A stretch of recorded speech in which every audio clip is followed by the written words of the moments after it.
정치인들이 속마음으로는 국민은 일단 잘 모른다, 알아도 금세 잊어버린다, 잊지 않아도 결국은 우리를 찍는다, 이렇게 보는 거죠.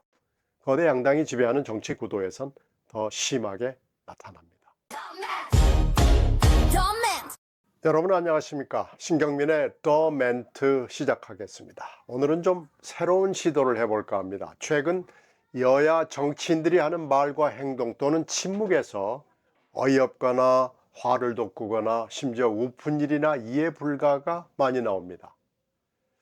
정치인들이 도대체 우리 국민 수준을 어떻게 보는 걸까요?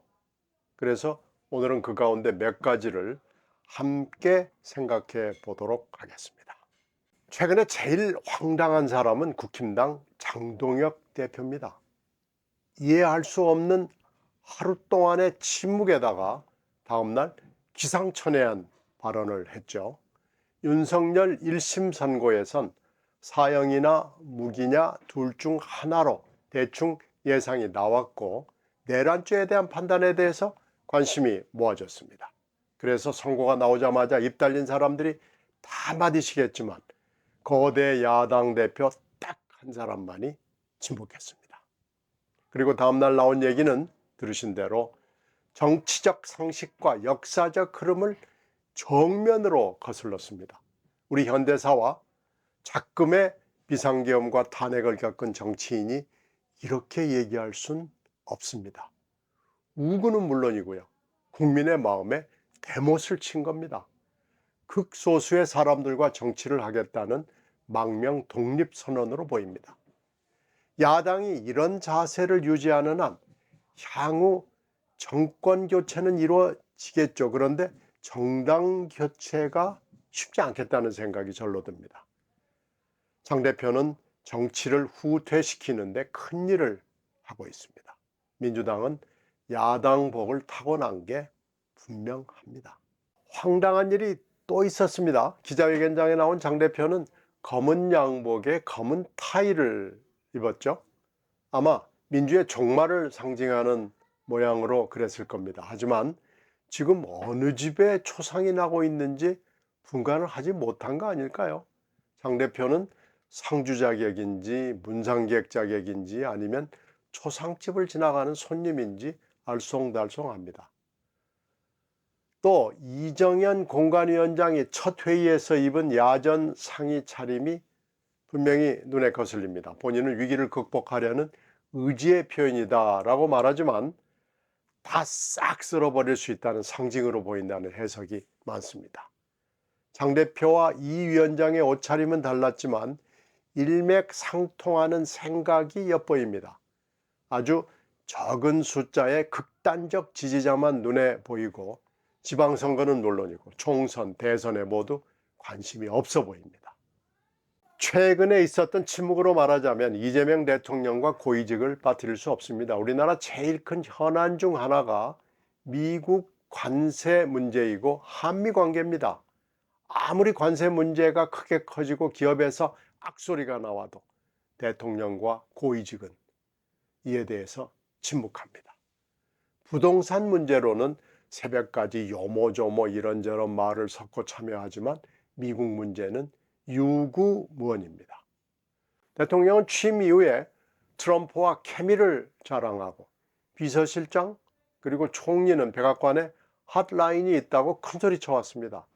지난해 6월 취임 이후부터 여러 계기에 걸쳐 같은 얘기가 반복됐습니다. 그런데 정작 위기가 닥쳐도 청와대 백악관 사이 핫라인은커녕 양국 대사관과 외교, 국방, 경제 라인이 잘 통하고 있다는 소식이 들려오지는 않습니다. 아예 불통인 것으로 보입니다. 모두 다 언제까지 입을 다물고 있을지 두고 볼 일입니다. 침묵은 금이 아니라 국민과 기업들이 답답하기만 합니다. 침묵이 주목되는 또 한 사람 들어볼까요? 국힘당 주진우 의원이 있습니다.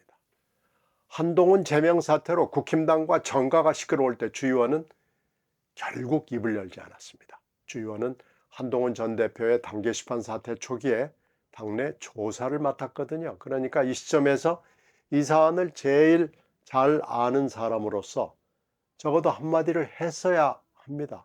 그 한마디가 또 중요할 수밖에 없었습니다. 그 당시 한 얘기가 있었거든요. 또 주 의원은 대여투쟁에서 주요 대목마다 강경하고 때로는 적절한 발언을 이어온 사람이니까 최대의 당내 현안인 당 게시판 문제에 말을 하는 게 맞았겠죠.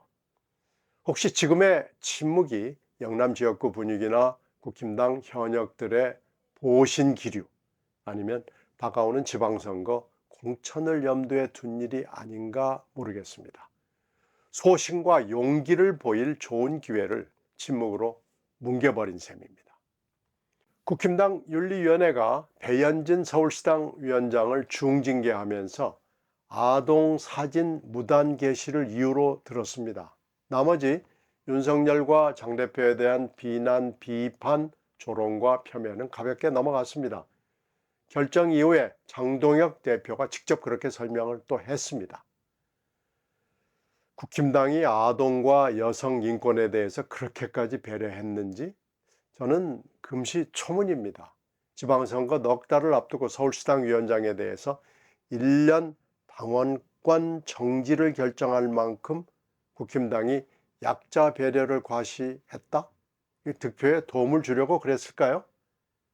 그렇게 생각하는 사람을 한 사람도 못 봤습니다. 법적으로 정치적으로 한판 쇼라는 생각이 듭니다.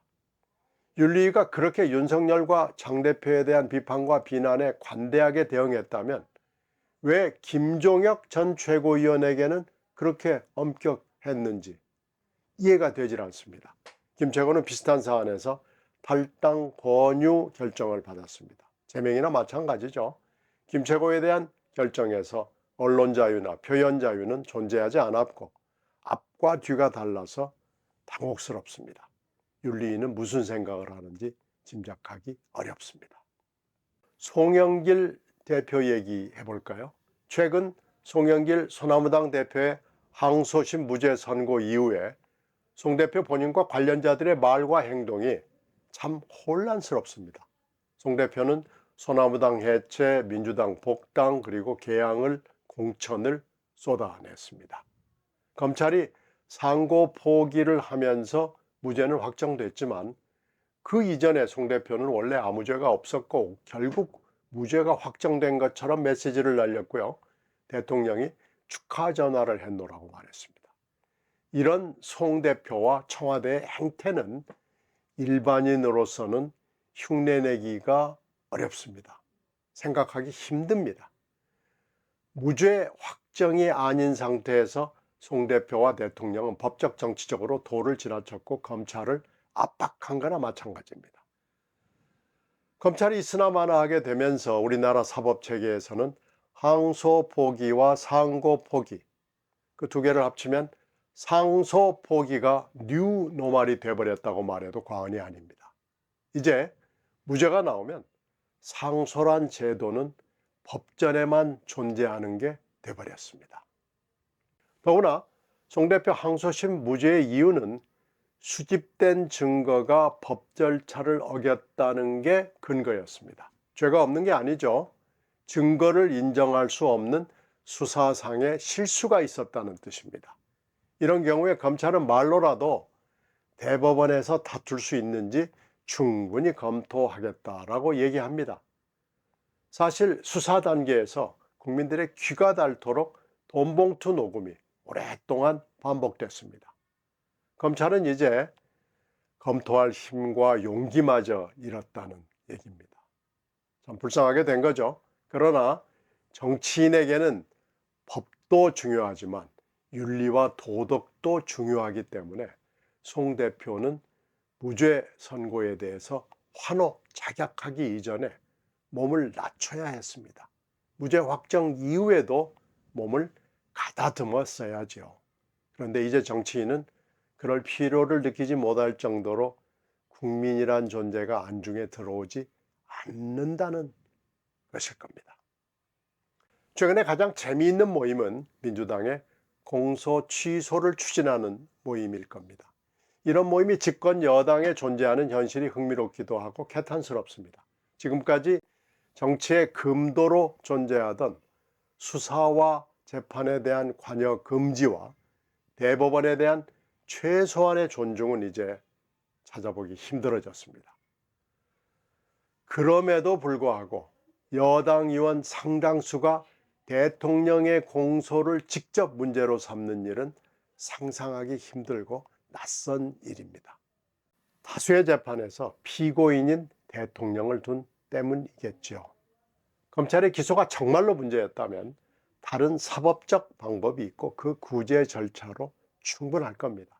이걸 100명이 넘는 국회의원들이 모임을 만들고 여기에 줄을 서는 행태를 어떻게 이해해야 할지 참으로 난감합니다. 강선우 의원이 수사 포토라인에서 뱉은 말은 꼭 지적해야겠습니다. 이렇게 얘기했죠. 저는 제 삶에 원칙이 있고 원칙 있는 삶을 살아왔습니다. 라고 했죠. 근사해 보이지만 마음에 와닿지 않습니다. 또 물건을 받으면 처박아두는 습관이 있다는 말, 변명인 모양인데 이해 불가합니다. 김경 전 시의원과 경찰은 강선우 관련만을 밝히려고 마음먹은 것으로 보여서 강선우 의원이 아무리 부인해도 김경 강선우 커넥션의 사실은 거의 나왔고 앞으로 나올 것으로 보입니다. 국민들은 강 의원의 이 말이 매우 불편합니다. 앞으로 더 이상 말하지 않았으면, 듣지 않았으면 좋겠습니다. 경찰이 강 의원 구속영장에서 코미디 같은 얘기를 던졌습니다. 강선우 의원의 집이 너무 깨끗하게 지워져서 증거 인멸의 우려가 있어서 영장을 청구하노라고 썼습니다. 강 의원의 집을 압수수색한 시점은 사건 이후 2주일 정도 지났을 때였습니다. 경찰이 시간을 충분하게 주면서 깨끗하게 치워주세요라고 대청소 지침을 준 셈이고 강 의원은 그대로 따랐는데 경찰이 그렇게 했다고 구속사유로 영장에 적어 놓았거든요. 경찰이 잘한 건지 못한 건지 하여튼 경찰이 강 의원의 뒤통수를 친 재미있는 사례였습니다. 경찰은 계속해서 국민들에게 흥미있는 관전거리를 제공하고 있습니다. 제가 여러 번 지적한 대로 이번 사건은 김경 게이트이고 강선우 의원 사건은 그중에 일부분에 지나지 않습니다. 강선우는 조연급입니다.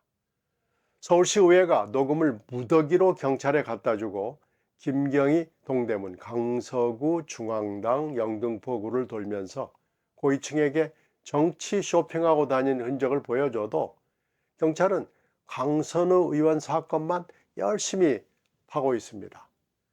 민주당이 강 의원을 제명했으니까 경찰은 안심하고 또 그렇게 나가겠죠. 김병기 의원 사건에서는 동작구를 중심으로 몇 년에 걸친 화려한 활약들이 널려 있어도 수사는 마냥 그턱입니다. 통일교 사건 마찬가지죠. 피의자인 전재수 의원은 부산시장 선거전에서 선전하고 있습니다. 통일교 특검은 지나가 버렸고 장경태 의원 사건, 이춘석 의원 사건은 이미 잊혀졌습니다. 이런 황당스러운 얘기들이 빈발하는 데는 국민을 무시하는 정치인의 속성이 깔려 있습니다. 말만 무성한 거죠. 정치인들이 속마음으로는 국민은 일단 잘 모른다. 알아도 금세 잊어버린다. 잊지 않아도 결국은 우리를 찍는다. 이렇게 보는 거죠.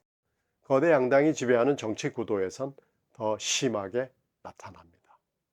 조금이라도 나아지는 정치를 보고 싶습니다. 이상 오늘 여러 가지 얘기를 말씀드렸습니다. 함께 생각해 보시죠.